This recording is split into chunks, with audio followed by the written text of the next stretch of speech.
घर पे यही जिक्र चल रहा है, मेरे होने वाले मंगेतर जो आने वाले हैं। यही बताने के लिए तुम्हें कॉल कर रही थी, लेकिन फोन तो तुम उठाते नहीं हो। तो फिर ये क्या ड्रामा था जो मिनाहिल ने किया? मुझे नहीं पता कि उसने ऐसा क्यों किया। नहीं मिस्टर फवाद, कि तुम दोनों की प्लानिंग थी। मैं उसकी कितनी केयर करती हूँ। मुझे तो ये लगता है कि फवाद ही वो इंसान है जिसको मेरा जीवन साथी बनना चाहिए।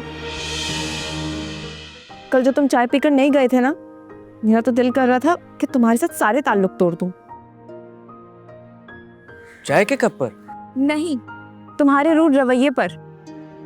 इतने प्यार से मैंने चाय बनाई थी, तुम ऐसे उठकर चले गए पिए बगैर। तो अब बनाकर पिला दो। बिल्कुल नहीं पिलाऊंगी। ठीक है, मत पिलाओ, लेकिन ये अपना मूड तो ठीक कर लो। तो फिर मनाओ मुझे।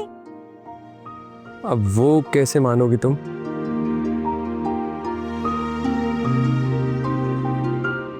जैसे तुम राबिया जी के लिए चाय बनाते थे ना,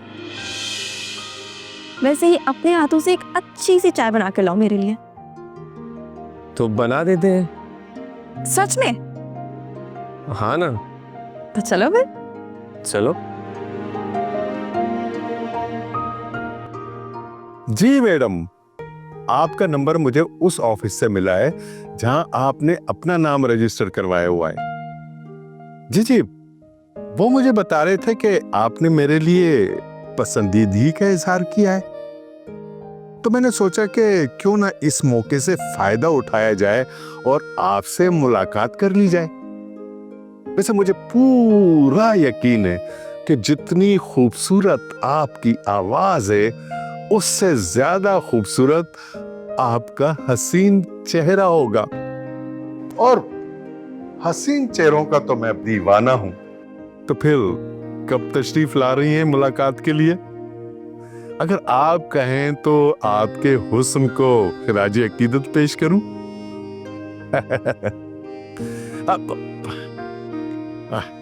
वो शायद बीच में कोई आ गया था।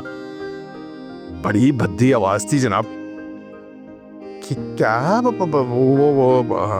आपकी आवाज थी? सॉरी, मैं समझा कोई और था। फोन बंद कर दूं? मगर क्यों? अरे मेरी बात तो सुने।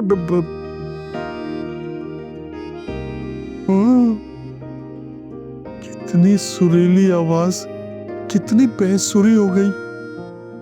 लगता है कि मेरी शादी कभी नहीं होगी। मैं केड़े पासे जावा, मैं मंजी किथे डावा।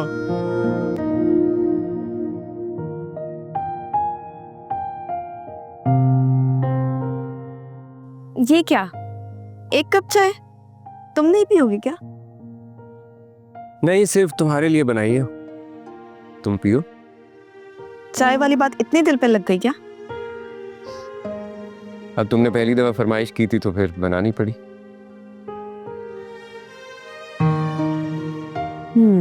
पीते हैं फवाद जी के हाथ की चाय।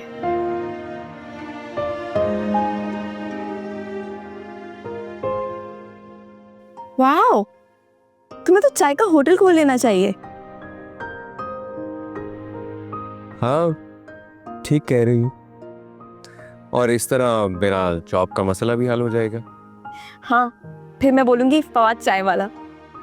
फवाद, एक कप चाय तो लेकर आओ।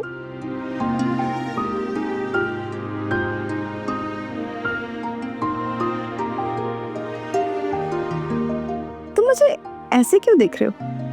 कोई तो चक्कर है। हंसते हुए अच्छी लगती हो तुम। लेकिन मैं तो हमेशा हंसती हूँ। हाँ, तो हमेशा ही अच्छी लगती हो। क्या? तुम्हारा मूड काफी चेंज लग रहा है आज। खैरियत तो है? हाँ, खैरियत ही है। फवाद, मुझे तुमसे एक जरूरी बात करनी है। हाँ, बोलो। मैंने अंकल को शादी के लिए हाँ कर दी है। मुझे तुम्हें पहले बताना चाहिए था, लेकिन मैंने नहीं बताया। अच्छा बनाहिल, वो तुमने कल एक और बात भी कही थी मुझसे। कौन सी बात? याद करो, वो वार्निंग वाली बात।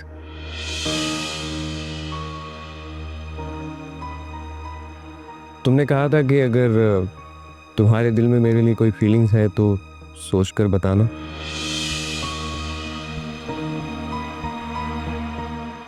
साफ जाहिर है कि नहीं है। तुम ये कैसे कह सकती हो? और अगर मैं ये कहूं कि मेरे दिल में तुम्हारे लिए फीलिंग्स हैं तो मान लोगी? मजाक कर रहे हो क्या? नहीं तो। अरे वाह, फवाद नहीं आए हुए और हमें पता ही नहीं। वो अंकल, बस वो एक जरूरी काम था। चाय पीने आए होगे जो कल तुम छोड़ कर गए थे। हाँ हाँ, यही समझ लें। अच्छा मैं चलता हूँ, मुझे देर हो रही है।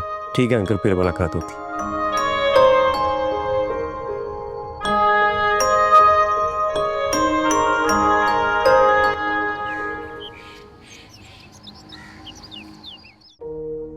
हेलो, रुखसार की कॉल आई थी, काफी गुस्सा है। एक काम करो, जैसे ही मेरे ऑफिस एस्टेब्लिश हो जाए तुम भी जॉब छोड़ देना, फिर देखते हैं क्या रिएक्शन आता है उसका। नहीं अभी नहीं, मैं बताऊंगा। मेरी कॉल का वेट करो, बस एक बार ऑफिस ज्वाइन करने दो मुझे।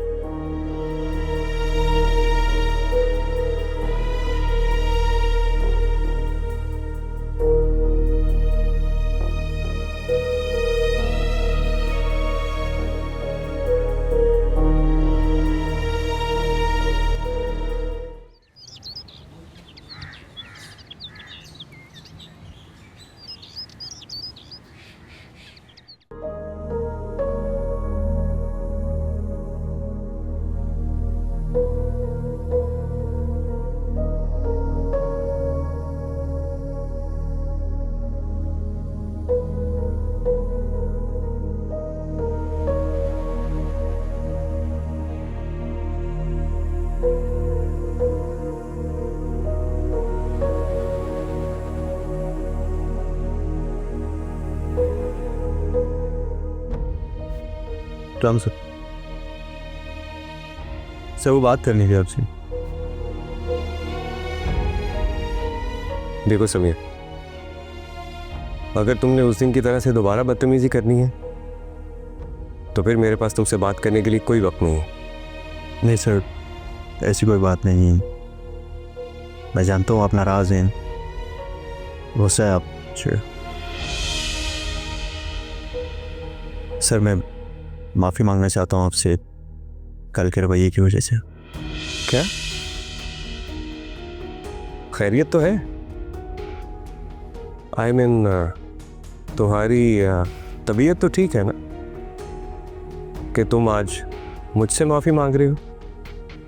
उस दिन तो तुम्हारे तेवर नहीं मिल रहे थे। सर पता नहीं क्या हो जाता है, समझ नहीं आता, अचानक से गुस्सा आ जाता है, जैसे कल आ गया था। समीर, अपने गुस्से पर काबू रखना सीखो। कोशिश कर रहा हूँ सर मैं। और सर वो आप अपनी मंगेतर से मेरी तरफ से माफ़ी का बोल देना। सर मुझे पता नहीं था कि आपकी मंगनी हो चुकी है, वो लड़की आपकी मंगेतर है। सर उम्मीद करता हूँ आपने माफ़ कर दिया होगा।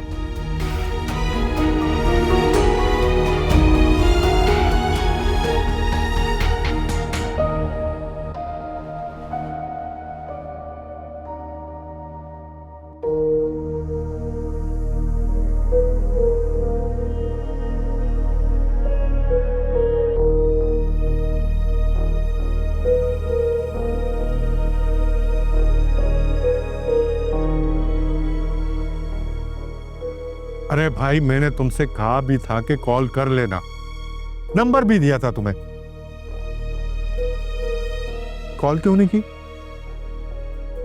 बस बस अब जल्दी से कॉल कर लो, ठीक है? और फिर मुझे बताना, मैं तुम्हारी कॉल का वेट करूंगा। अल्लाह हाफिज।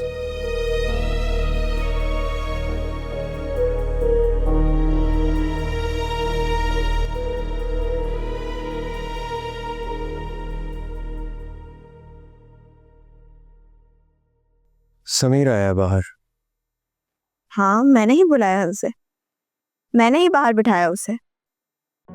वो क्या है ना, मुझसे बर्दाश्त नहीं होता कि कोई मेरे सर पे सवार हो। काम की बात करो और जाने दो।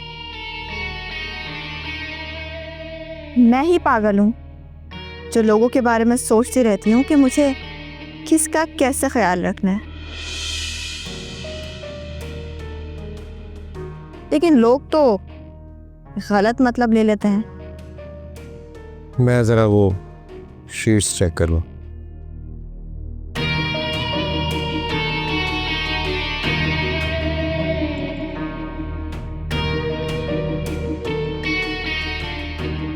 तुम्हें तो मैं इतनी आसानी से नहीं छोड़ूंगी फवाद, जो तुम मेरा दिल दुखा कर गए हो।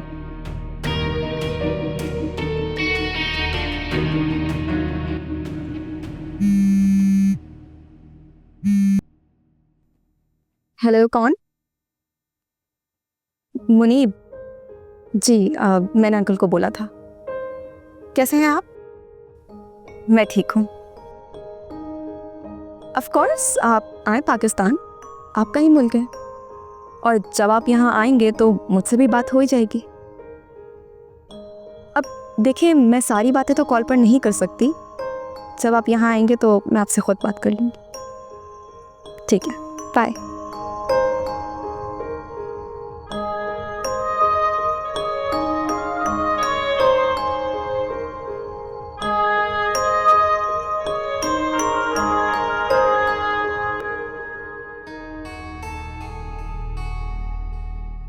अस्सलाम वालेकुम मैडम। सॉरी तो उन्हें इंतज़ार करवाया। मैडम, हम गरीबों को आदत होती है इंतज़ार करने की। नहीं, गरीबों को नहीं, ज़रूरतमंद की आदत होती है इंतज़ार करना। वरना गरीब तो इंसान की सोच होती है। सही कह रही है मैडम आप। वैसे वो कल के रवैये के लिए मैंने आपके मैनेजर से माफ़ी मांग ली है। ओके, तो तुमने फवाद से माफ़ी क्यों मांगी है? मैडम, मुझे लगता है कि कल गुस्से में आके कुछ ज़्यादा ही बोल गया हूँ, तो माफ़ी तो बनती है। नहीं, गलती तो उसने की थी। तुम्हारी इजाज़त के बगैर तुम्हारी बीवी की तस्वीरें बनाई उसने, और फिर हो सकता है वो तस्वीरें अपने मोबाइल में भी रख सकता है। मैडम, ये क्या बातें कर रही हैं आप? वो ऐसा क्यों करेगा? मुझे तो वो ठीक लग रहा था, और फिर उसकी मंगेतर भी है। वो ऐसा वैसा क्यों सोचेगा? वो मुझसे ही गलती हुई है, वो एक अच्छा इंसान है। कौन सी मंगेतर मिस्टर समीर? मैडम, वही जो कल आई थी, वो जो गुस्सा कर रही थी मुझ पे। तुम्हें किसने कह दिया कि वो इसके मंगेतर है? मैंने उससे खुद बोला था ना। वो झूठ बोल रही थी, उससे तुम्हारे गुस्से से बचाने के लिए। फिर वो कौन थी मैडम? सिर्फ उसकी दोस्त, इसके अलावा कुछ नहीं। क्योंकि फवाद को दोस्तियां करने का बहुत शौक है औरतों से, और जो औरत फवाद से दोस्ती करती है फिर वो उसे अपने जाल में ट्रैप करता है। अब तुम ज्यादा मत सोचो, तुम्हारी बीवी के साथ वो दोस्ती नहीं करेगा। मैं उसे समझा दूंगी कि वो एक शरीफ औरत है, उस पे नजर ना रखे।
ये लो तुम्हारा कुछ मज़ीद एडवांस।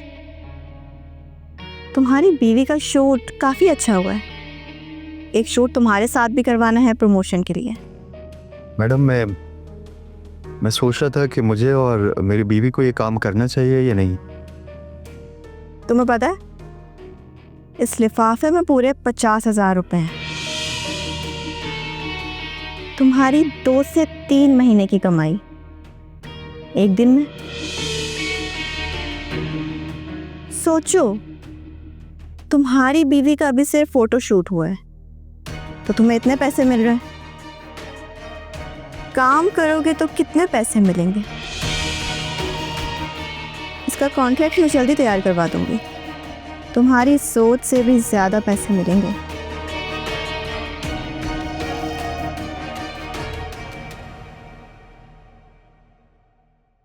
लेकिन एक बात की फिक्र है मुझे समीर, कहीं इस फोटो शूट की तस्वीरें फवाद के मोबाइल में ना हो।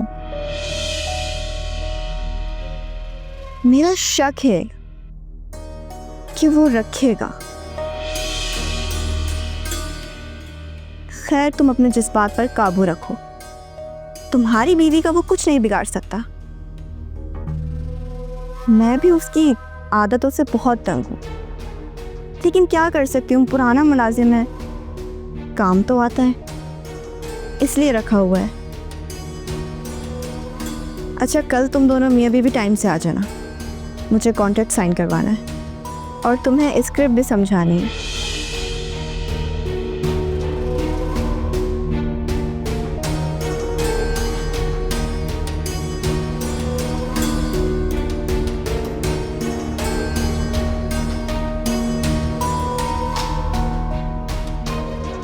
कहीं इस फोटो शूट की तस्वीरें फवाद के मोबाइल में ना हो। मेरा शक है कि वो रखेगा।